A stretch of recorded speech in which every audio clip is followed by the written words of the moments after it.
Hello प्यारे बच्चों, स्वागत है आप सभी का आपके अपने चैनल प्रिपरेशन अड्डा एकेडमिक के अंदर। तो हम पढ़ रहे हैं 12th की फिजिक्स और चैप्टर नंबर 5 है जिसका नाम है magnetism and matter. I hope आप लोगों ने तैयारी अच्छी कर ली होगी और कर रहे होंगे। हो सकता है बहुत सारे बच्चे ऐसे हैं जो लेक्चर हमारे देख रहे हों और उन्होंने बहुत आगे तक पढ़ रखा होगा, और बहुत सारे बच्चे ऐसे भी होंगे जो अभी यहीं चल रहे होंगे जहाँ पर हम चल रहे हैं। तो चलिए स्टार्ट कर देते हैं। इस पर्टिकुलर चैप्टर को स्टार्ट ही कर दिया है और कोशिश करेंगे कि ये जल्द से जल्द ख़त्म हो जाए, 4-5 लेक्चर में ख़त्म हो जाए, कोशिश यही रहेगी। इसको डिस्कस करने से पहले मैं इसके सिलेबस पर चर्चा करूँगा, तो सिलेबस पर चर्चा कर लेते हैं। बाद में इसके बारे में जो कुछ बोलना होगा बोल लेंगे, लेकिन पहले सिलेबस पर चर्चा कर लेते हैं। ज़रा इसका सिलेबस क्या, हमें पढ़ना क्या है ये देख लेते हैं। तो मेरे पास ये रहा सिलेबस कहाँ गया, ये रहा। ये है भाई जो हमें पढ़ना है सिलेबस। जब तक सिलेबस नहीं पता होगा तब तक मज़ा नहीं आएगा पढ़ाई में। मेरे हाथ में ये जो है ये सिलेबस है, ठीक है भाई। चैप्टर नंबर 5 है मैग्नेटिज्म एंड मैटर। आपको एक बात और बता दूं, ये चैप्टर जो है ये आपके मार्क्स स्कोरिंग चैप्टर है। इसका मतलब क्या हुआ? इसका मतलब ये हुआ कि चैप्टर बहुत ज़्यादा इजी है और ये ओवरऑल आपके मार्क्स इंक्रीज ही करवाएगा। अगर मैग्नेट की बात की जाए तो मैग्नेट का सिर्फ एक और कमर तोड़ जो आपका चैप्टर है वो है चैप्टर नंबर 4। जिसने चैप्टर नंबर 4 अच्छे से पढ़ लिया तो समझ लो उसने पूरी मैग्नेट अपनी मुट्ठी में ले ली, क्योंकि वही कमर तोड़ चैप्टर है आपका, मतलब धाकड़ चैप्टर है, क्योंकि उसके अंदर डेरिवेशन भी है, न्यूमेरिकल्स भी है और अच्छी खासी लेंथ है चैप्टर की। आपने ये भी देखा था, सोलेनोइड उसके अंदर है, टोरॉइड उसके अंदर है, एम्पियर सर्कुलर लॉ उसके अंदर है, फ्लेमिंग लेफ्ट हैंड रूल उसके अंदर है, और भी बहुत सारे रूल है, क्लॉक रूल है, ये भी आप देख लें। और एम्पियर के साथ एम्पियर सर्कुलर लॉ है, सोलेनोइड टोरॉइड दोनों है, और साथ में मूविंग कोयल गैल्वेनोमीटर है जो उस चैप्टर की आत्मा है, ठीक है। तो वो चैप्टर तो बहुत इंपॉर्टेंट है। मुझे जहाँ तक मेरा मानना है ज़्यादातर पोर्शन जो मैग्नेट का आता है वो चैप्टर नंबर 4 से ही आता ज़्यादातर। तो इसलिए चैप्टर नंबर 4 का तो आपको कुछ छोड़ना ही नहीं है। सारा का सारा लेक्चर अपलोडेड है इसी चैनल पर, आप जाकर प्लेलिस्ट में चेक कर सकते हैं। ये चैप्टर अलग है। तो इस चैप्टर को क्यों पढ़ना है? क्योंकि इससे भी कुछ पूछ लिया जाता है। इसके अंदर सबसे ज़्यादा जो इंपॉर्टेंट होगा मैं बता दूंगा आपको, उस पर ज़रा ध्यान रखिएगा। ध्यान रखने का मतलब ये, हालांकि मैं कुछ इंपॉर्टेंट बताता नहीं हूँ, वो इसलिए नहीं बताता हूँ क्योंकि मेरा मोटिव सिर्फ इंपॉर्टेंट पढ़ाना नहीं है। मेरा मोटिव आपको ओवरऑल सब कुछ पढ़ाना है जो आपको हेल्प मिले। नीट की तैयारी करने के लिए जाओ तब हेल्प मिले, आईआईटी की तैयारी करो तब हेल्प मिले। ऐसा नहीं है कि आपको इंपॉर्टेंट पढ़ा दे खत्म, नहीं, ऐसा कुछ नहीं, सब कुछ पढ़ाया जाता है। लेकिन कुछ चीज़ें ऐसी हैं जिन पर आपको ज़्यादा फोकस करना, बस वो मेरे लिए है, वो ही मैं इंपॉर्टेंट मैं कहता हूँ कि आप इसको जरा थोड़ा ज़्यादा फोकस करें। चैप्टर नंबर 5 है मैग्नेटिज्म एंड मैटर। छोटा है, ये सारे टॉपिक हैं इस चैप्टर के अंदर जो सिलेबस के अंदर हैं। 2022-23 का ये सिलेबस है जिसको मैंने ओपन किया हुआ है। आप चाहें तो खुद चेक कर सकते हैं। इसके अंदर सबसे पहला आता बार मैग्नेट, नहीं पूछा जाएगा। इसके बाद आता bar magnet as an equivalent solenoid, ये थोड़ा सही है, ठीक है, थियोरेटिकल, इसको देख लें। इसके बाद में देखो लिख भी रखा है क्वालिटेटिव ट्रीटमेंट ओनली। इसके बाद है magnetic field intensity due to a magnetic dipole. अगर आपने चैप्टर नंबर 1 अच्छे से समझा होगा तो ये आपके बाएं हाथ का खेल है, बाएं हाथ का भी खेल नहीं है, ठीक है। ये दोनों, ये यहाँ तक जो है ना, ये आपके बाएं हाथ का खेल है, एक ही टॉपिक है ये। और वही है जैसे कि आपने इलेक्ट्रिक फील्ड की इंटेंसिटी कैलकुलेट करी थी डाइपोल की वजह से एक्सियल में और इक्वेटोरियल में, सेम वही है। वहाँ इलेक्ट्रिक फील्ड इस्तेमाल किया, बट यहाँ पर आप मैग्नेटिक फील्ड कहोगे। एक्सियल है, इक्वेटोरियल है। वहाँ पर इलेक्ट्रिक डाइपोल मोमेंट यूज़ किया आपने, यहाँ पर मैग्नेटिक डाइपोल मोमेंट देखोगे, कुछ नहीं है, सेम वैसे ही है। तो इसलिए ये तो आपका बच्चे जितने भी होते हैं, जब हम भी बच्चे थे और पढ़ते थे तो हम लोग यही सोचते थे ये तो हमारा पहले से ही तैयार है, इस पर इतना टाइम वेस्ट नहीं करना। इसके बाद क्या है? Torque on a magnetic dipole, ये भी चैप्टर नंबर 1 के जैसा ही है। यहां तक चैप्टर नंबर 1 के ही जैसा है।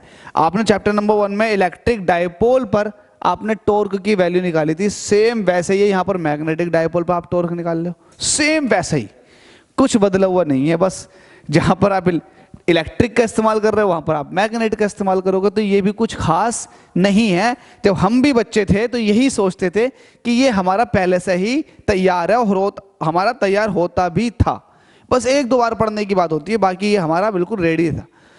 जब ये चैप्टर आता था दिल खुश होता था अंदर से कि यार ये तो हमारा सब कुछ पढ़ा हुआ है, ये जैसे इलेक्ट्रिक के अंदर है वैसे ही यहाँ है। तो इस वजह से हमें थोड़ी तसल्ली मिलती थी इस चैप्टर में आकर के। अब नया क्या है इस चैप्टर में, bar magnet as an equivalent solenoid. Bar magnet की डिटेल जानोगे तो ऑटोमेटिक पता लग जाएगा कि इक्विवेलेंट सोलेनोइड के कैसे होती है, तो ये भी कोई है ही नहीं। तो अभी तक इसमें कुछ जानदारा नहीं है जो मैं ये कह दूं कि ये तो आएगा ही आएगा, इसको तो कर लो, ऐसा कुछ नहीं है, जानदारा नहीं है। इसके बाद में आता magnetic properties of materials. Magnetic properties of materials, paramagnetic, diamagnetic, ferromagnetic. ये आप लोगों ने केमिस्ट्री के अंदर पढ़ लिए होंगे जब आप एटॉमिक केमिस्ट्री पढ़ रहे होंगे, फेरा, पैरा, डाया। वरना ये बहुत छोटी चीजें हैं, तो थोड़ा आपको 1% ये नया लग सकता है, ये नया लग सकता है क्योंकि अभी आप फिजिक्स के अंदर पढ़ रहे हो तो नया लग सकता है, लेकिन ये बहुत तगड़ा नहीं है।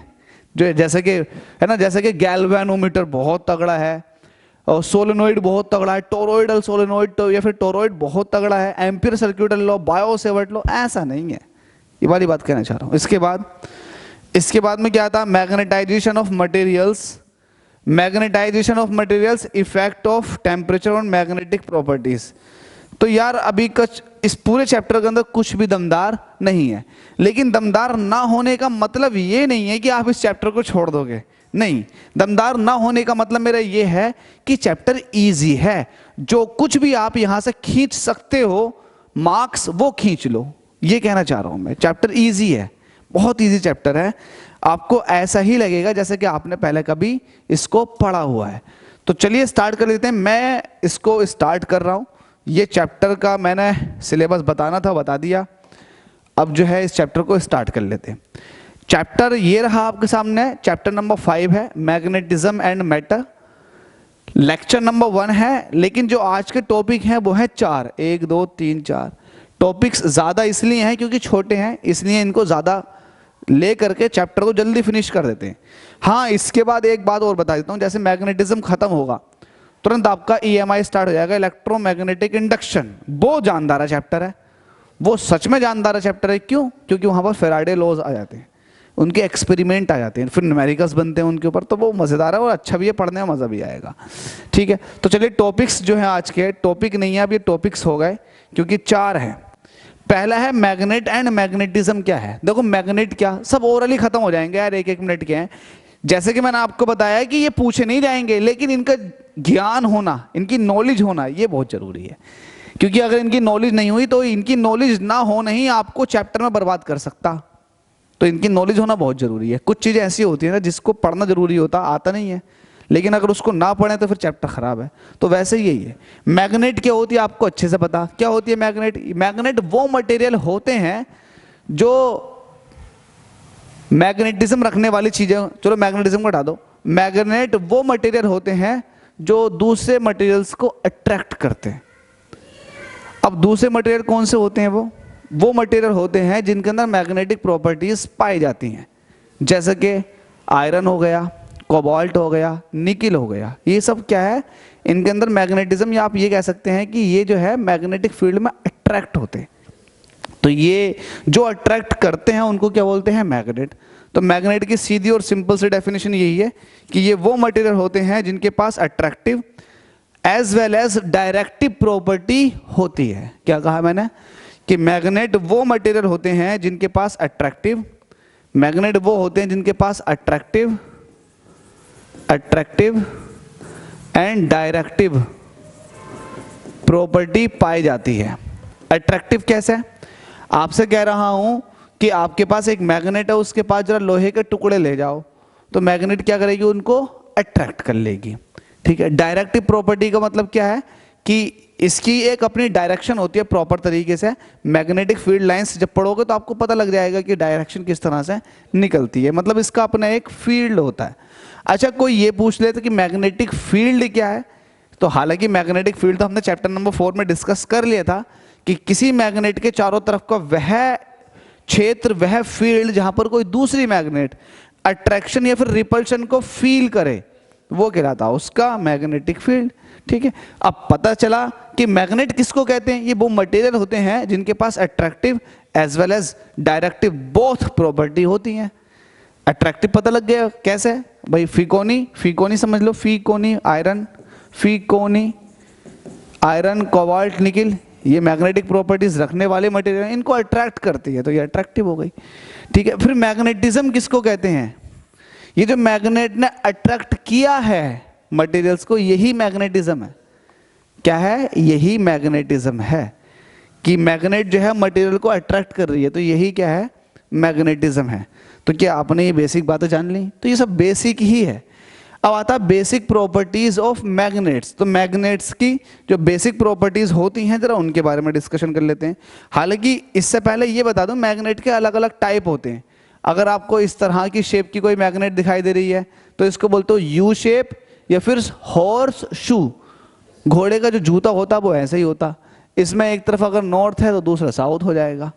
बार मैग्नेट, इसमें बार मैग्नेट आता, तो बार मैग्नेट के बारे में समझ लेते हैं। बार मैग्नेट क्या होती है, बार मैग्नेट, बार मैग्नेट, बार किसको कहते हैं, बार किसको कहते हैं, एक्चुअल में बार क्या होती है, बार ये आपकी, देखो अगर मैं ये कहूँ कि आपके पास ये सिलेंड्रिकल शेप है तो इसको आप बार कह सकते हो। पतली है, लंबी है, लेंथ भी बहुत ज़्यादा, तो इसको हम बार कहते हैं। तो ये हमारे पास बार है, लेकिन सिलेंड्रिकल शेप की बार। बार अलग अलग शेप की हो सकती हैं। आपने ट्राइंगल ले लिया, ट्राइंगुलर शेप की एक बहुत लंबी सी रोड ले ली, तो ये भी एक तरह की क्या होती है, ये बार होती है। मैं कहूँ कि आपने एक काम कर लो, आपने क्यूबॉइडल शेप जो होती है ये भी एक बार ही होती है। जो क्यूबॉइडल शेप होती है ये क्या होती है, ये भी एक बार ही होती है। आपने देखो ये बार बना दी, आई होप आप समझ पा रहे होंगे इसको। तो ये बार है, तो ये आपके सामने क्या है, बार मैग्नेट। इनको बार बोलते हैं, जिनका जो क्रॉस सेक्शन है वो सर्कुलर भी हो सकता है या फिर वो स्क्वायर शेप का हो सकता है। तो ये क्या कहलाती हैं आपकी, बार मैग्नेट। स्क्वायर कह दो या फिर रेक्टेंगुलर शेप का क्रॉस सेक्शन, तो ये बार मैग्नेट है। बार मैग्नेट है तो इसके पास नॉर्थ होगा, बिल्कुल होगा, साउथ होगा, साउथ होगा, बिल्कुल, नॉर्थ भी होता है, साउथ भी होता है। एक प्रॉपर्टी इसके अंदर ये भी है, चलो उसका डिस्कशन अभी आगे करेंगे। बार मैग्नेट के बारे में आपने जान लिया। अगर इस तरह की शेप की है जैसे कि मैंने अभी आपको बताया, तो ये हॉर्स शू शेप कहलाती है। इस तरह से यू शेप की, इसको और थोड़ा बड़ा करके देख लो। अगर तमीज़ की बात करें तो तमीज़ में कुछ इस तरह से निकल कर आएगी, ये इस तरह से। अगर एक नॉर्थ है दूसरा साउथ होगा, तो ये हॉर्स शू शेप की मैग्नेट होती है। आर्टिफिशियल मैग्नेट कौन सी होती है, नेचुरल मैग्नेट कौन सी होती है। आर्टिफिशियल मैग्नेट वो होती हैं जिनको हम खुद बनाते हैं, और नेचुरल मैग्नेट वो होती हैं जो कुदरत हमें खुद देती है। ठीक है, तो आर्टिफिशियल मैग्नेट, और ये आप इसके बारे में जानते होंगे, इसके बारे में क्या डिस्कशन करें, तो बच्चों वाली बात है, ये तो सब आपको पता है। बार मैग्नेट इसलिए बनाई गई है, बार, बार में जो आपको पढ़ना है वो सिर्फ ये वाला पढ़ना। इसको आप बड़ा करके बना देते हैं, बड़ा करके कुछ इस तरह से बना देते हैं ताकि आप लोग इसके बारे में अच्छे से समझ लें, क्योंकि ये थोड़ा बहुत आपको पढ़ना।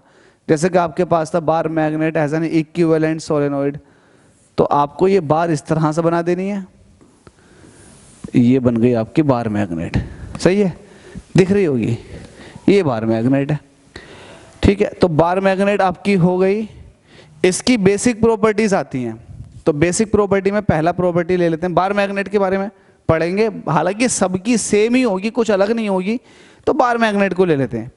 तो basic properties according to our topic, basic properties of magnet. Magnet की क्या बेसिक प्रॉपर्टीज है, तो मैं लिख देता हूं पहला, basic properties of magnets. Magnet की क्या बेसिक प्रॉपर्टी है। पहली बेसिक प्रॉपर्टी अट्रैक्टिव, अट्रैक्टिव और रिपल्सिव, ये फर्स्ट बेसिक प्रॉपर्टी है। अगर आपके पास मैग्नेट है वो अट्रैक्ट भी करेगी और रिपल्शन भी लगाएगी। अगर मैं ये कहूं कि आपके पास दो बार मैग्नेट है, तो बार मैग्नेट बना लिया आपने, ये बार मैग्नेट बना लिया, ये नॉर्थ कह दिया, ये साउथ कह दिया। मैं कह रहा हूं कि आप इसके बराबर में एक बार मैग्नेट और रख दो, ठीक है, रख दिया, ये नॉर्थ हो गया अगेन ये साउथ हो गया। तो होगा क्या, होगा ये कि ये जो नॉर्थ है और ये साउथ है, ये एक दूसरे को क्या कर लेंगे, अट्रैक्ट कर लेंगे, अट्रैक्ट कर लेंगे। क्यों? क्योंकि ये अनलाइक पोल्स हैं और अनलाइक पोल्स के बीच में हमेशा क्या होता है, अट्रैक्शन होता है। तो ये एक दूसरे को अट्रैक्ट कर लेंगे। जबकि अगर सिमिलर पोल्स होंगे, जैसे कि आपके पास ये नॉर्थ है और ये भी नॉर्थ है, ये साउथ है, ये साउथ है, तो यहाँ पर क्या रहेगा, रिपल्शन लगेगा। क्यों? क्योंकि सिमिलर पोल हो गए। तो ये बेसिक प्रॉपर्टी है कि लाइक पोल्स जो होते हैं वो हमेशा एक दूसरे को अट्रैक्ट करते हैं, जबकि अनलाइक पोल्स जो होते हैं वो हमेशा एक दूसरे को रिपल करते हैं। क्या ये बेसिक प्रॉपर्टी आप जान गए, अट्रैक्टिव प्रॉपर्टी। तो लाइक पोल्स और अनलाइक पोल्स एक दूसरे को क्या करते हैं, लाइक पोल्स एक दूसरे को रिपेल करते हैं, जबकि अनलाइक पोल्स एक दूसरे को अट्रैक्ट करते हैं। तो ये चाहो तो एक अलग प्रॉपर्टी में ले लो, वरना अट्रैक्टिव और रिपल्सिव प्रॉपर्टी मैंने इसको बोल दिया। दूसरा इसमें एक बेसिकली एक अट्रैक्टिव प्रॉपर्टी ही है, अट्रैक्टिव प्रॉपर्टी। तो इसका मतलब अट्रैक्ट करेगी, मैग्नेट क्या करेगी, अट्रैक्ट।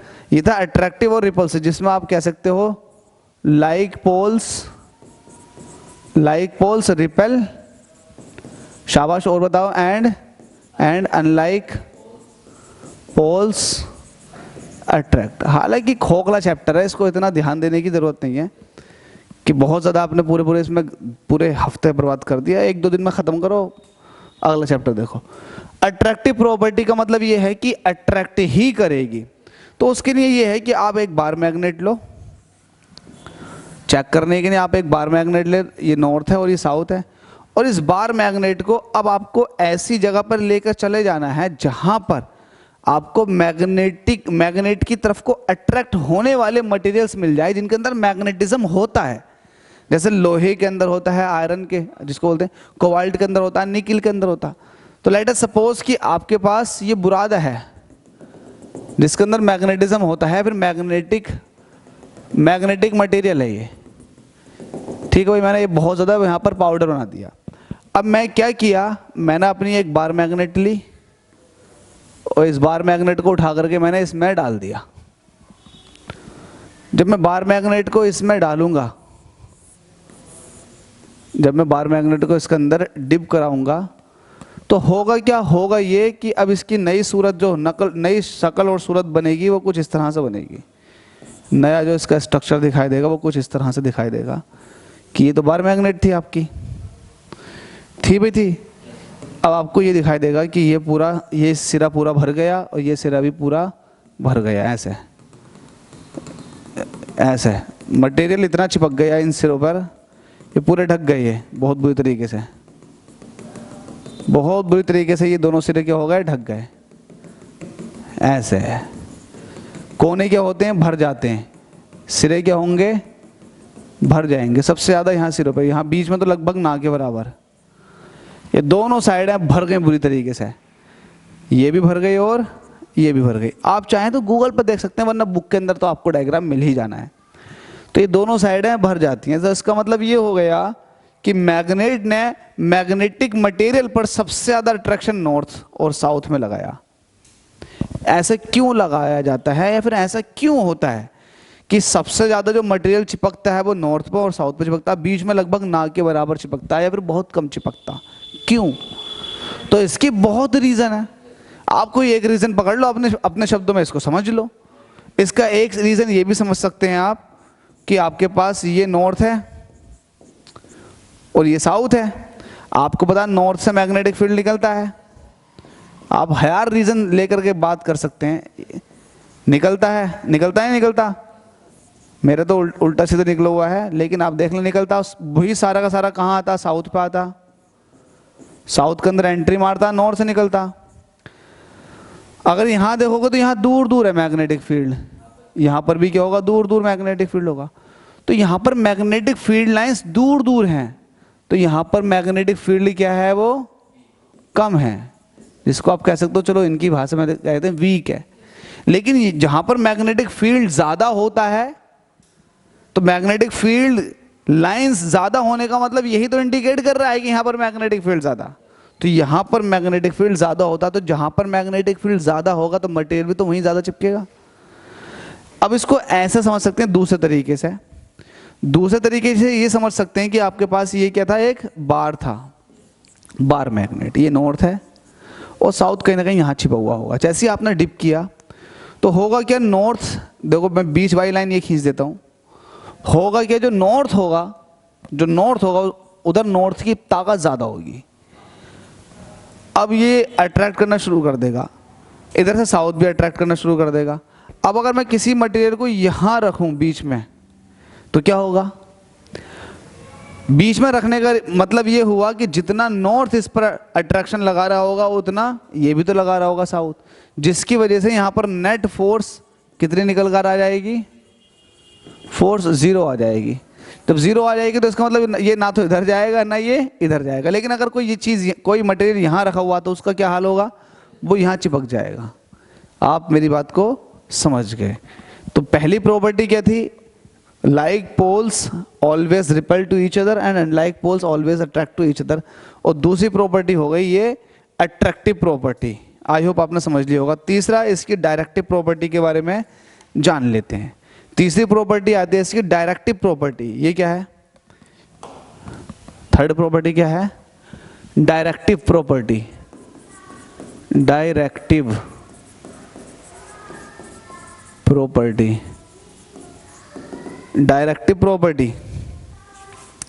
जरा डायरेक्टिव प्रॉपर्टी में ये देखा गया, ये प्रैक्टिकली ये देखा गया कि अगर आपके पास एक मैग्नेट है, मैग्नेट ले लो या मैग्नेटिक निडल ले लो, एक्सपेरिमेंट की किसी पे भी किया जा सकता है, लेकिन मैग्नेटिक निडल लोगे तो थोड़ा ज़्यादा अच्छा हो जाएगा। मैग्नेटिक निडल है, मैग्नेटिक निडल है, इसका एक नॉर्थ है और एक इसका साउथ है।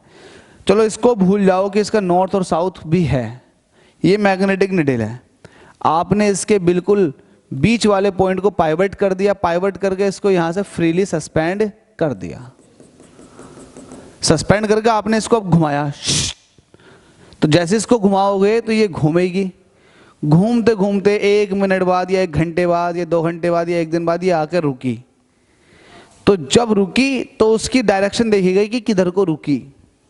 फिर कोई दूसरा आदमी आया, उसने पकड़ कर घुमा दिया। फिर कुछ देर बाद मैग्नेट रुकी या फिर मैग्नेटिक निडल रुकी, तो इसकी डायरेक्शन अब भी वही थी जो पहले डायरेक्शन थी। तो इससे ये पता चलता है कि मैग्नेट को अगर फ्रीली सस्पेंड कर दिया जाए तो वो एक फिक्स डायरेक्शन में आकर रुकती है। क्या कहा मैंने, वो एक फिक्स डायरेक्शन में आकर रुकती है। जो सिरा मैग्नेट का हमारे अर्थ के नॉर्थ की तरफ को होता, शब्दों पर ध्यान देना, मैग्नेट का वो सिरा जो हमारी अर्थ के नॉर्थ की तरफ को होता तो वो मैग्नेट का नॉर्थ कहलाता।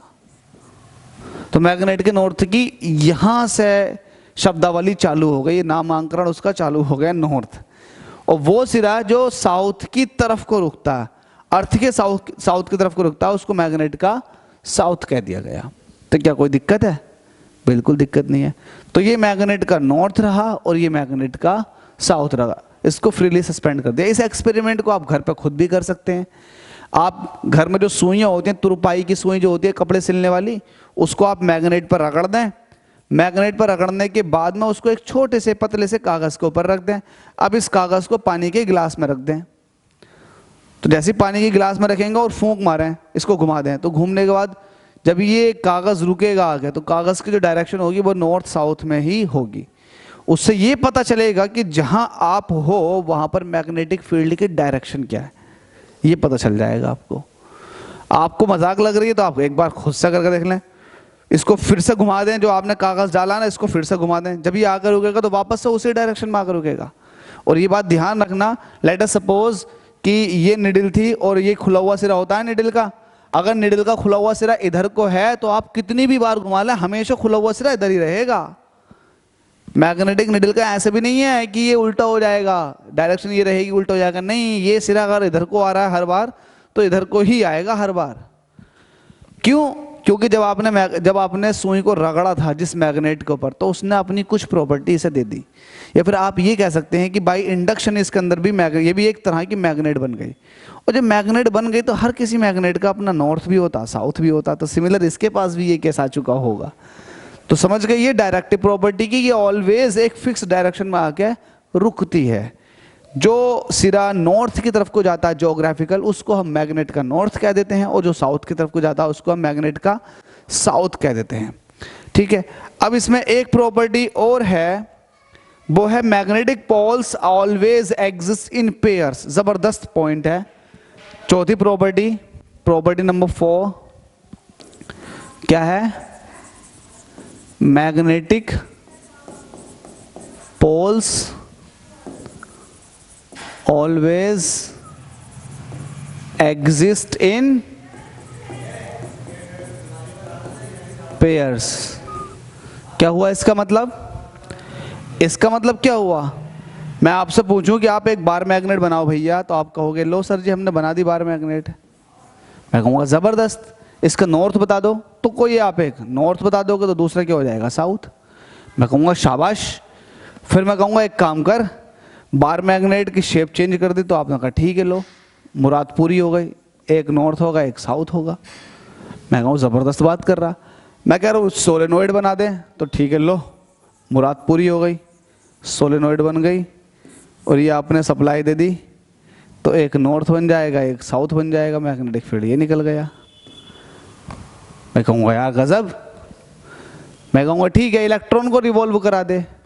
तो इलेक्ट्रॉन जब रिवॉल्व करेगा तो revolving electron as a charge particle, वो भी एक मैग्नेटिक फील्ड एस्टैब्लिश कर देगा, नॉर्थ हो जाएगा एक तरफ साउथ। मैं कहूँगा ज़बरदस्त बात हो गई यार। एक काम कर, तू रिंग ले ले, रिंग ले ले। तो आपने रिंग ले ली। मैं कहूँगा यार ज़बरदस्त बात हो गई, इसके अंदर करंट पास करा। तो आपने करंट पास कराई, करंट आ गई।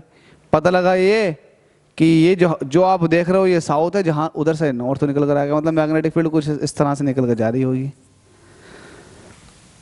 तो आप कहोगे ज़बरदस्त हो गया।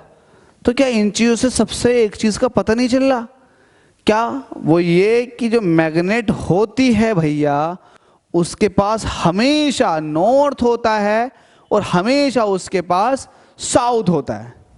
आप कहोगे अच्छा, नहीं हम तो कुछ नया करके दिखाएंगे। मैं कहूँगा करके दिखाओ नया। आप शैतान बच्चे हो। आपने क्या किया? आपने उस मैग्नेट को लिया और आप लेकर आए हथौड़ा। क्या लेकर आए आप? हथौड़ा। दौड़ा रे दौड़ा, दौड़ा रे दौड़ा, हथौड़ा। और आपने इसको इस पर स्ट्राइक कर दिया। जब इस पर स्ट्राइक किया तो ये हो गई, बीच में से 2 हो गई। जब बीच में से 2 हो गई तो ये आपके सामने ये आ गया। आप कहोगे सर ये नॉर्थ था, ये साउथ था, अब ये साउथ रहा और ये नॉर्थ रहा, बताओ यहाँ कौन से पोल? अब तो तोड़ दी मैंने ये। तो मैं ये कहूँगा आपने भले ही तोड़ दी हो, लेकिन अब ये अपने आप में परफेक्ट मैग्नेट बन चुकी हैं। ये साउथ होगा और ये नॉर्थ होगा। ये अपने आप में एक परफेक्ट मैग्नेट और ये भी अपने आप में एक परफेक्ट मैग्नेट। आप कहोगे अच्छा, इतनी शैतानी करने के बाद भी ये हाल हुआ, मैं इसको फिर से तोड़ दूं। तो आप इसको अगर फिर से तोड़ोगे तो ये टूटे हुए पार्ट भी ये गवाही देंगे कि हम भी अपने आप में परफेक्ट मैग्नेट हैं। ये नॉर्थ रहा, ये साउथ। जब साउथ ये था तो फिर ये नॉर्थ रहेगा। अगर आप इनको तोड़ते तोड़ते तोड़ते तोड़ते अगर इनको एटम्स में तोड़ दोगे तो एटम्स भी अपने आप में परफेक्ट मैग्नेट होंगे। अगर एटम्स को भी इलेक्ट्रॉनों में तोड़ दोगे, प्रोटोनों में तोड़ दोगे, तो वो इलेक्ट्रॉन प्रोटोन जो रिवॉल्विंग कंडीशन में है वो भी अपने आप में परफेक्ट मैग्नेट होंगे। इट मीन्स उनके पास डाइपोल होगा। डाइपोल का मतलब दोनों पोल्स होंगे, नॉर्थ भी और साउथ भी। तो इसका मतलब तो आप समझ गए। ये वाला क्वेश्चन आईआईटी तो नहीं, उसने जामिया में क्वेश्चन पूछा गया था। जामिया में इस तरह का क्वेश्चन तो यार सब पूछे जाते हैं। अब कहाँ कहाँ कौन सा पूछा जा रहा है, कब तक ध्यान रखें। तो इस तरह के क्वेश्चन भी फ्रेम कर लेते हैं कि अगर मैग्नेट को तोड़ा जाए, ऐसे कर सकते हैं एक मैग्नेट को 2 बार तोड़ा जाए। एक बार तोड़ दिया, फिर जो टुकड़े बचे उनको भी तोड़ दिया दोनों को, तो कितने नॉर्थ बनेंगे कितने साउथ बनेंगे वो देखने के लिए कि जहन कितना तेज है आप लोगों का। खैर ये वाली बात आप समझ गए कि मैग्नेट जो होती है वो कभी भी मोनोपोल में एग्जिस्ट करती ही नहीं है, वो हमेशा डाइपोल में एग्जिस्ट करती है। मोनोपोल से जब याद आ गया मोनोपोल, तो उसको समझा दूं।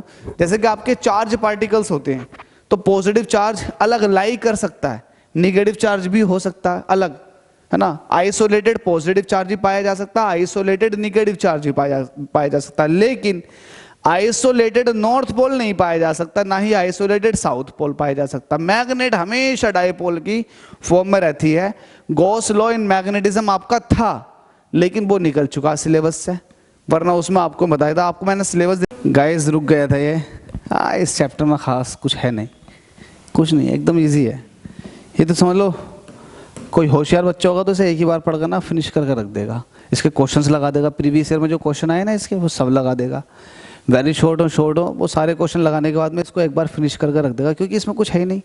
अगर जब आप तैयारी करने बैठोगे या फिर आप जब रिवीजन लगाओगे तो आधे घंटे में इसको रिवीजन करके निकल जाओगे। बोर्ड एग्जाम के टाइम आधे घंटे से ज़्यादा नहीं लगाओगे इसमें। आधा घंटा हो सकता है 20 मिनट के अंदर ही ख़त्म कर दो वो, लेकिन वो सब कुछ तभी है जब आप अच्छे से प्रैक्टिस करके अभी रख लोगे। एक दो बार कर लो बस काफ़ी है। तो गाइज ये हमारे सामने प्रॉपर्टी ख़त्म हो गई कि अगर आप मैग्नेट को कितना भी तोड़ें वो हमेशा डायपोल की फॉर्म में एग्जिस्ट करती है। आइसोलेटेड तो है ही नहीं उसका कोई सा पोल। इसके बाद इसमें एक प्रॉपर्टी और आती है, वो आती है प्रॉपर्टी नंबर जो भी हो, इंडक्शन प्रॉपर्टी, इंडक्शन, या फिर आप कह सकते हो मैग्नेटिक इंडक्शन। सिंपल सा है, आप लोग जानते होंगे। मैं कह रहा हूं कि आपके पास एक मैग्नेट है,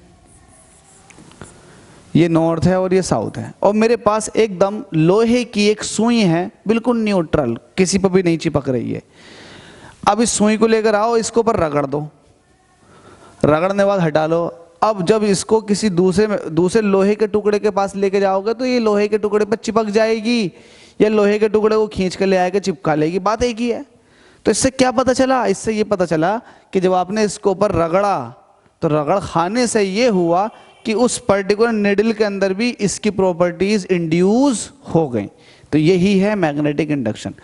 ये ज़्यादातर इस प्रॉपर्टी का इस्तेमाल जो किया जाता है वो जो कारीगर होते हैं, जो ठीक करने वाले तो होते हैं, मिस्त्री जिनको बोलते हैं, रेडियो ठीक कर दिया, स्पीकर ठीक कर दिया, तो वो लोग क्या करते हैं, वो मैग्नेट के ऊपर अपना स्क्रू ड्राइवर जिसको पेचकस बोलते हैं, तो पेचकस को अच्छे से रगड़ देते हैं और फिर पेच को उसमें फंसा लेते हैं। क्योंकि जब एक बार पेचकस को रगड़ दे तो फिर पेचकस जो है वो पेच को खींचना शुरू कर देता, और वो खींच के उसकी प्रॉपर्टी को, इस प्रॉपर्टी को यूज़ करके वो आराम से काफ़ी टाइम बचा लेते हैं। तो मैग्नेटिक इंडक्शन के बारे में आपने जान लिया। तो ये बेसिक प्रॉपर्टीज थी किसकी? मैग्नेट की। ठीक है भाई, तो हमने ये भी पढ़ लिया, ये भी पढ़ लिया। अब पढ़ते हैं some important definitions connected with magnetism. Magnetism क्या था ये आपको अच्छे से मैंने उस टाइम बता दिया था कि लोहे के, निकिल के, कॉपर के छोटे छोटे टुकड़े को अट्रैक्ट कर लेती है मैग्नेट, इसी को कहा गया है मैग्नेटिज्म। अब प्रॉपर्टीज की बात कर लेते हैं। प्रॉपर्टीज तो नहीं, सॉरी, यहां पर चलेगा डेफिनेशंस। पहले डेफिनेशन की बात करें। डेफिनेशंस, सम इंपॉर्टेंट डेफिनेशन में पहली डेफिनेशन आती है किस चीज की? डेफिनेशन पहली आती है मैग्नेटिक फील्ड की। मैग्नेटिक, क्योंकि सब टॉपिक है एक तरह से। मैग्नेटिक फील्ड, बताओ क्या होता है मैग्नेटिक फील्ड? शुरू में ही बता दिया आपको, आप खुद सोच के जवाब दे सकते हैं। मैग्नेटिक फील्ड किसी मैग्नेट के चारों ओर का वह फील्ड है जहां पर कोई दूसरी मैग्नेट अट्रैक्शन रिपल्शन को अनुभव करे, फील करे। तो ये तो आप बता देना। दूसरा आता है यूनिफॉर्म मैग्नेटिक फील्ड। दूसरी प्रॉपर्टी यूनिफॉर्म मैग्नेटिक फील्ड। बताओ ये क्या होता? पहली प्रॉपर्टी पता लग गई आपको, मैग्नेटिक फील्ड। प्रॉपर्टी क्या है? सॉरी, डेफिनेशन है।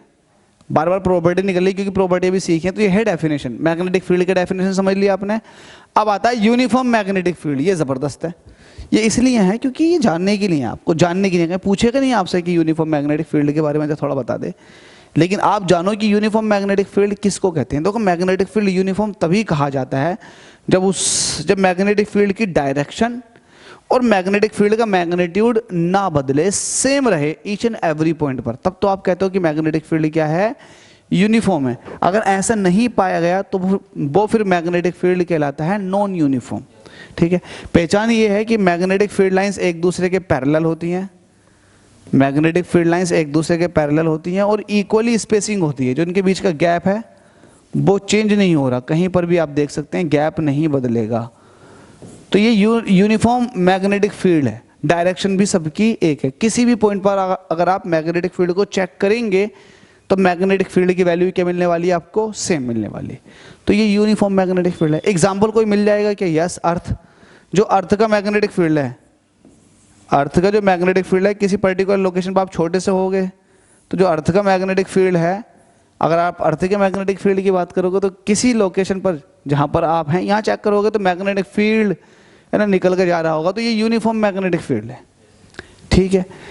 लेकिन अगर बार मैग्नेट के मैग्नेटिक फील्ड की अगर बात करूँ तो ये बार मैग्नेट है, ये नॉर्थ मान लो, ये साउथ मान लो, तो बार मैग्नेट का मैग्नेटिक फील्ड तो कुछ इस तरह से होगा, कोई दोहराई नहीं है इसमें, इस तरह से होगा। तो देखो आप खुद ही देख सकते हो कि यहाँ पर मैग्नेटिक फील्ड ज़्यादा, यहाँ पर मैग्नेटिक फील्ड कम, फिर ज़्यादा, तो मैग्नेटिक फील्ड तो बदल रहा है ईच एंड एवरी पॉइंट पर। तो बार मैग्नेट का मैग्नेटिक फील्ड को आप यूनिफॉर्म मैग्नेटिक फील्ड कंसिडर नहीं कर सकते, ठीक है। तो ये है यूनिफॉर्म मैग्नेटिक फील्ड के बारे में। इसके बाद इसमें ही आता है कि अगर uniform magnetic field plane of paper में अगर बात कर लें, प्लेन ऑफ पेपर है मेरे पास, ये दो प्लेन ऑफ पेपर हैं। अगर प्लेन ऑफ पेपर में मैं डॉट दिखा रहा हूँ तो ये डाउनवर्ड, सॉरी ये मैं क्रॉस दिखा दिया यहाँ। अगर मैं प्लेन ऑफ पेपर में डॉट दिखा रहा हूँ तो ये यूनिफॉर्म मैग्नेटिक फील्ड है अपवर्ड डायरेक्शन में, ये अपवर्ड के लिए है, जबकि यूनिफॉर्म मैग्नेटिक फील्ड है डाउनवर्ड डायरेक्शन में, ठीक है। तो ये वाली बात भी आप इसको समझ करके चलेंगे। मुझे लगता नहीं कुछ खास चीज़ें हैं, लेकिन आप लोग समझें। इसके बाद आता है मैग्नेटिक पोल्स। क्या आता है, एक अगली डेफिनेशन है मैग्नेटिक पोल्स की, तो बना लेते हैं मैग्नेटिक पोल्स। ये क्यों पढ़ाए जा रहे हैं, ये इसलिए पढ़ाए जा रहे हैं ताकि आगे को जो आपके सिलेबस में है उसको आप अच्छे से पढ़ पाओ। तो मैग्नेट, फिर से बार मैग्नेट बना दी मैंने। मैग्नेटिक पोल का मतलब क्या है, मैग्नेटिक पोल का मतलब ये है कि मैग्नेट के पास अपने कुछ पोल्स होते हैं। क्या होते हैं, पोल्स, उन्हीं को ही कहा गया है मैग्नेटिक पोल्स। अब ये लेट अस सपोज कि ये नॉर्थ है और ये साउथ है, तो एक्चुअल में नॉर्थ पोल जो होता है जहां पर मैग्नेट खत्म हो रही होती है, लेट अस सपोज कि यहां खत्म हो रही है, तो नॉर्थ पोल इस सरफेस पे नहीं होगा, वो मैग्नेट के अंदर ही होगा, लेकिन थोड़ा पास में होगा, कुछ इस तरह से। तो ये है मैग्नेटिक पोल्स, मैग्नेटिक पोल्स। अब जिस तरह से आपने डायपोल पढ़ रखा था, आपको याद होगा डायपोल, अब इलेक्ट्रिक डायपोल की बात कर रहे हैं। तो इलेक्ट्रिक डायपोल में क्या था, एक पॉजिटिव चार्ज था और उतना ही एक नेगेटिव चार्ज था, एक दूसरे से कुछ डिस्टेंस पर रखे हुए थे। तो इस अरेंजमेंट को, इस सिस्टम को क्या कहा गया, इलेक्ट्रिक डायपोल कहा गया। तो जिस तरह से ये पॉजिटिव और नेगेटिव चार्ज सेम अमाउंट में होते हैं, उसी तरीके से मैग्नेटिक पोल की जो होती है ना, पोल स्ट्रेंथ होती है। क्या होती है, पोल की पोल स्ट्रेंथ। क्योंकि आप कैसे बताओगे मैग्नेटिक डायपोल मोमेंट को, किस तरह से डिफाइन करोगे, तो जो पोल स्ट्रेंथ है वो यहाँ है।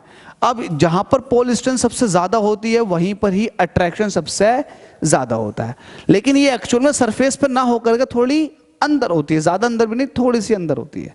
तो ये आपके पोल कहलाएंगे। तो पोल के अंदर भी कुछ खास नहीं है, ठीक है। These are the reasons of apparently concentrated magnetic strength in a magnet where the magnetic attraction is maximum। मैंने आपको बता ही दिया है, ये थोड़ा अंदर की तरफ को लाई करते हैं। इसके बाद आता है मैग्नेटिक एक्सिस। मैग्नेटिक एक्सिस के बारे में जान लेते हैं, इसी के अंदर समझ लेते हैं। इसका अगर मैं दूसरा रूप बनाऊंगा, सामने से देखूंगा तो मुझे कुछ इस तरह से दिखाई देगा। ये मैग्नेटिक पोल्स आ गए, नॉर्थ ये था, साउथ ये था, समझ रहे हो मेरी बात को, ये पोल आ गए। अब सवाल ये है, मैंने मैग्नेटिक एक्सिस के बारे में पूछा, तो मैग्नेटिक एक्सिस क्या होती है, दोनों पोल्स को मिलाने वाली लाइन जो होती है यही मैग्नेटिक एक्सिस होती है। समझ रहे हो, दोनों पोल्स को मिलाने वाली लाइन यही क्या होती है, मैग्नेटिक एक्सिस होती है। तो ये मैग्नेटिक एक्सिस है, कुछ खास नहीं है आज के इस लेक्चर में, ये मैग्नेटिक एक्सिस आ चुकी है, ठीक है। तो मैग्नेटिक पोल के बारे में आपने समझ लिया, मैग्नेटिक एक्सिस के बारे में भी आपने समझ लिया। अब इसके बाद आता है मैग्नेटिक इक्वेटर। अब मैग्नेटिक इक्वेटर मैं इसी में समझा देता हूँ, चलो नेक्स्ट ले लो यार, टॉपिक लिखने का कोई फायदा नहीं है। ये आपके पास नॉर्थ, किसी को भी नॉर्थ ले लो, किसी को भी साउथ ले लो, ये आपके पास पोल है जिनकी पोल स्ट्रेंथ को आप क्यू से कह दोगे। बता दूंगा किस तरह से कहोगे, जिस तरह से आपने डायपोल में, इलेक्ट्रिक डायपोल में चार्जेस को आपने कह रखा था क्यू, वो चार्ज की अमाउंट थी। ऐसी पोल स्ट्रेंथ की भी अपनी जैसे डायपोल है मैग्नेटिक, तो उसकी भी अपनी पोल की स्ट्रेंथ होगी, तो उसको हम क्यू स्मॉल एम से दिखा देंगे। ठीक है, पता लग जाएगा मैं क्या कहना चाह रहा हूँ। अभी फिलहाल बात चल रही थी मैग्नेटिक एक्सिस, आपने बता दी कि नॉर्थ और साउथ पोल को मिलाने वाली जो लाइन होती है इसी को क्या बोलते हैं, मैग्नेटिक एक्सिस। लेकिन सवाल यह है कि मैग्नेटिक डायपोल किसको कहते हैं। अब इस पर्टिकुलर एक्सिस के मिड पॉइंट पर जो परपेंडिकुलर खिंचा हुआ होता है, जो इससे पास होता है 90 डिग्री के एंगल पे, इसी को बोलते हैं मैग्नेटिक इक्वेटर। अब मैग्नेटिक इक्वेटर पर आप बहुत सारी बातें देख सकते हैं, बहुत सारी बातें। एक बात तो ये देखने की मिल जाएगी कि मैग्नेटिक इक्वेटर जो मैग्नेट के ऊपर से निकल के जाता है, यहाँ पर मैग्नेटिक फील्ड नील होता है, नील मतलब जीरो होता है। और आप ये कह सकते हैं कि मैग्नेटिक इक्वेटर पर जो मैग्नेटिक फील्ड्स लाइन होती हैं वो एक दूसरे के पैरेलल होती हैं, लेकिन बहुत कम होती हैं। मैग्नेटिक फील्ड क्या होता है, बहुत कम होता है। तो ये मैग्नेटिक इक्वेटर है जो परपेंडिकुलर है, जस्ट बिल्कुल बीच में से निकल के जा रहा है। तो ये भी आपने समझ लिया। तो मैग्नेटिक एक्सिस के बारे में आपने समझ लिया, मैग्नेटिक इक्वेटर के बारे में भी आपने समझ लिया। अब आता है इसमें मैग्नेटिक लेंथ, जरा थोड़ा ये समझ लेते हैं।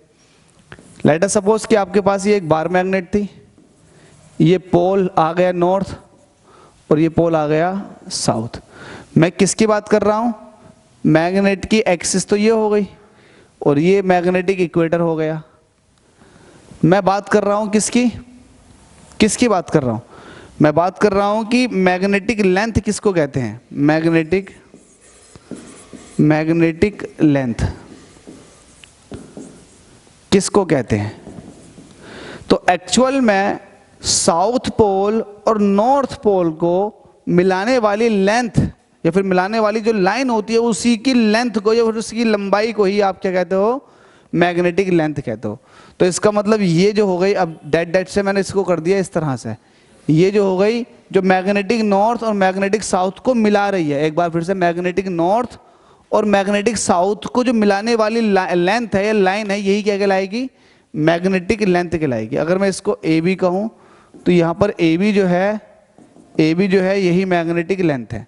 अब देखो आपको एक चीज़ तो पता लग गई, मैग्नेटिक लेंथ क्या है, मैग्नेटिक लेंथ का पता लग गया। अब इसमें एक चीज़ और नोटिस कीजिएगा, वो ये है कि यहाँ से यहाँ तक लेंथ जो है, इसको क्या कहोगे फिर आप, पूरी मैग्नेट की लेंथ को क्या कहोगे, इसको कहोगे ज्योग्राफिकल लेंथ, क्योंकि ज्योग्राफी के हिसाब से इसकी है ना, लंबाई चौड़ाई के हिसाब से आपको ये जो लेंथ मिलेगी ये कौन सी होगी, ज्योग्राफिकल लेंथ, इसके बारे में होगा। या फिर ज्योमेट्रिकल लेंथ भी कह सकते हो, ज्योमेट्री के हिसाब से इसको ज्योमेट्रिकल लेंथ भी कह सकते हो, ज्योमेट्रिकल लेंथ। तो मैं आपसे अगर पूछूं कि ज्योमेट्रिकल लेंथ बड़ी है या फिर मैग्नेटिक लेंथ बड़ी है, तो ज्योमेट्रिकल लेंथ, क्योंकि ज्योमेट्री तो पूरी हो गई और अंदर थोड़े अंदर खिसके हुए पॉइंट होते हैं, मैग्नेटिक पोल और मैग्नेटिक नॉर्थ। तो ज्योमेट्रिकल लेंथ जो है वो ज़्यादा है। तो यहाँ पर अगर मैं एक रेशो निकालूं, है ना, मैं अगर रेशो निकालूं कि भाई magnetic length upon geometrical length का रेशो कितना होगा, तो मैग्नेटिक लेंथ तो छोटी होती है और ज्योमेट्रिकल लेंथ बड़ी होती है। तो बड़ा, ऊपर छोटी वैल्यू और नीचे क्या है, बड़ी वैल्यू। तो जब छोटी को बड़ी से डिवाइड करते हैं तो वैल्यू हमेशा 1 से कम आती है। ये देखा गया है कि 0.84 वैल्यू निकल कर आई है। तो इसका मतलब क्या हो गया, इसका मतलब एक तरह से ये हो गया टोटल लेंथ का 84%, टोटल लेंथ का 84% हिस्सा ही होता है मैग्नेटिक लेंथ। अगर आपकी 100 सेंटीमीटर ज्योमेट्रिकल लेंथ है तो 84 सेंटीमीटर उसकी क्या होगी, मैग्नेटिक लेंथ होगी। क्या ये वाली बात आपने समझ ली। तो इसी के अंदर इतना ही था। अब हम डिस्कस में ले लेते हैं magnetic dipole and magnetic dipole moment, क्योंकि टॉपिक लास्ट यही है। देख लो भैया, थोड़ा बोरिंग टाइप का, बोरिंग तो नहीं कहेंगे यार कैसे हो सकता है बोरिंग यार, मेरे होते हुए मैं तुम्हें बोरिंग बना दूंगा इस चैप्टर को, नहीं ना टॉपिक बोरिंग होंगे ना ही ये चैप्टर बोरिंग होगा। एंजॉय कर तो रहे यार, मस्ती से समझ रहे हैं चीज़ों को, कुछ टफ नहीं है, मज़े ले रहा था मैं तो। देखो मैंने मैग्नेटिक और मैग्नेटिज्म के बारे में, मैग्नेट और मैग्नेटिज्म के बारे में complete basic properties of magnet ये कंप्लीट एक्चुअल एग्जांपल दे के खत्म कर दिया। Some important definition connected with magnetism खत्म। अब आता है magnetic dipole and dipole moment. ठीक है, इसको ले लेते हैं, magnetic dipole and dipole moment. ठीक है, इसको कंप्लीट करना है, बस ये आज का लास्ट टॉपिक है। लिखा मैंने magnetic magnetic dipole and dipole moment.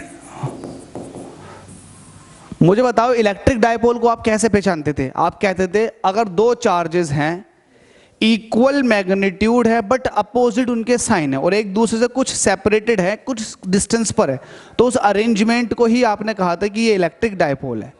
तो वैसे ही मैग्नेट के लिए बोल दो यार। मैग्नेट के लिए क्या बोलोगे बताओ? मैग्नेटिक डाइपोल क्या बोलोगे? आप ये कहोगे कि जो पोल स्ट्रेंथ है या फिर मैग्नेटिक पोल्स हैं, दो मैग्नेटिक पोल्स हैं, एक दूसरे से कुछ डिस्टेंस पर रखे हुए हैं, तो उस सिस्टम को ही, उस अरेंजमेंट को ही क्या बोलोगे? मैग्नेटिक डाइपोल बोल दोगे।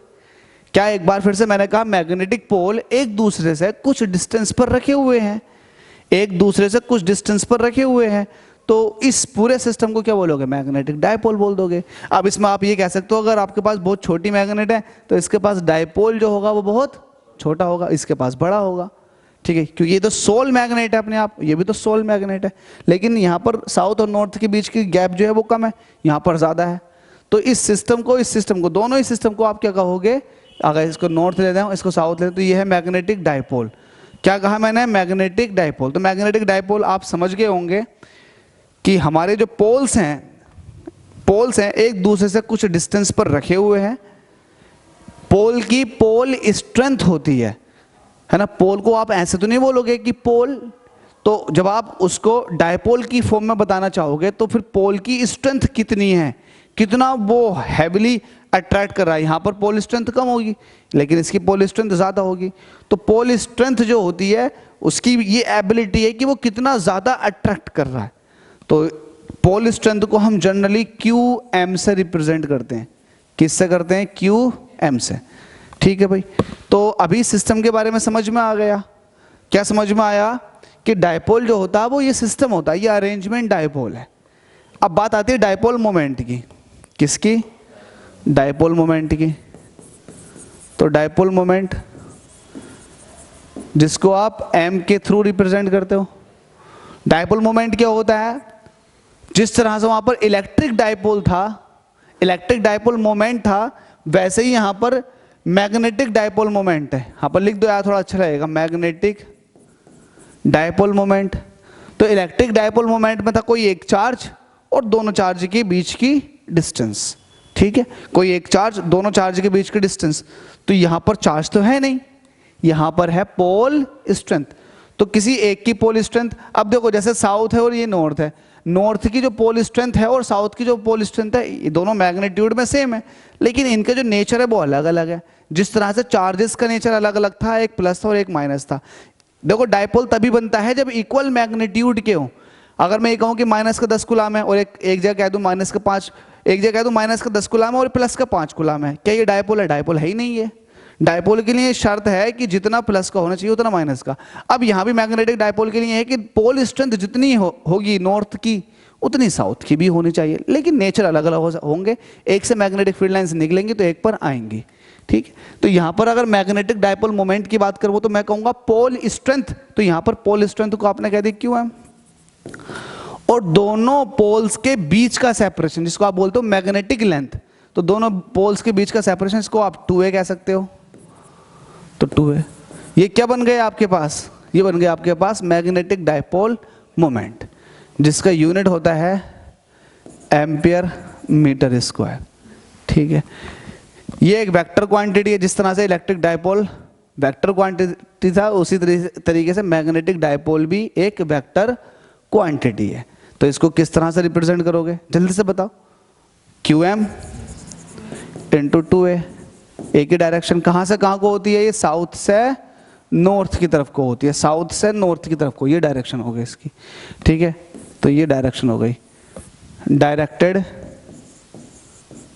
From south to north. I hope clear हो गया होगा। जैसे वहां -Q से +Q की तरफ को था, तो यहां साउथ से नॉर्थ की तरफ को है। कोई दिक्कत है? कोई दिक्कत नहीं। इसको M वेक्टर से रिप्रेजेंट किया जाता है। वहां पर आप डाइपोल मोमेंट को P वेक्टर से कहते थे, Q इंटू 2L या 2A कहते नहीं कहते थे। तो यहाँ पर आपने देखो क्या चेंज किया, बस P की जगह M आ गया, 2a सब कुछ वही है, बस यहाँ q चार्ज की वैल्यू थी, मैग्नीट्यूड था, यहाँ पर पोल स्ट्रेंथ आ गई qm। यहाँ पर लिख सकते हो qm क्या है, ये पोल स्ट्रेंथ।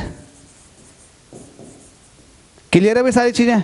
तो आज का ये लेक्चर यहाँ पर ही खत्म हो जाता है। इसके अंदर जो टॉपिक्स थे सारे के सारे मैंने आज डिस्कशन में ले लिए। ठीक है भाई। अब जो आएगा, अब डेरिवेशन आएंगे।